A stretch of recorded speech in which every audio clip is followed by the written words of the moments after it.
கிறிஸ்துவுக்குள் பிரியமானவர்களே, இன்றைய இறைவார்த்தை லூக்கா எழுதிய நற்செய்தி 21ஆம் அதிகாரம் 12 முதல் 19 முடிய உள்ள வசனங்கள்.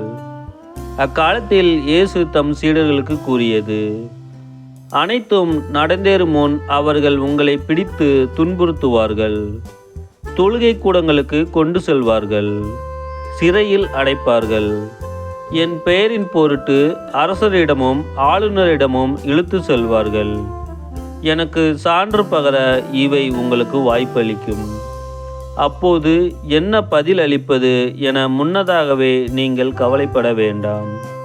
இதை உங்கள் மனதில் வைத்து கொள்ளுங்கள். ஏனெனில் நானே உங்களுக்கு நாவன்மையும் ஞானத்தையும் கொடுப்பேன். உங்கள் எதிரிகள் எவராலும் உங்களை எதிர்த்து நிற்கவும் எதிர்த்து பேசவும் முடியாது. ஆனால் உங்கள் பெற்றோரும் சகோதரர் சகோதரிகளும் உறவினர்களும் நண்பர்களும் உங்களை காட்டிக் கொடுப்பார்கள். உங்கள் சிலரை கொல்வார்கள். என் பெயரின் பொருட்டு எல்லாரும் உங்களை வெறுப்பார்கள். இருப்பினும் உங்கள் தலைமுடி ஒன்று கூட விழவே விழாது. நீங்கள் மன உறுதியோடு இருந்து உங்கள் வாழ்வை காத்து கொள்ளுங்கள்.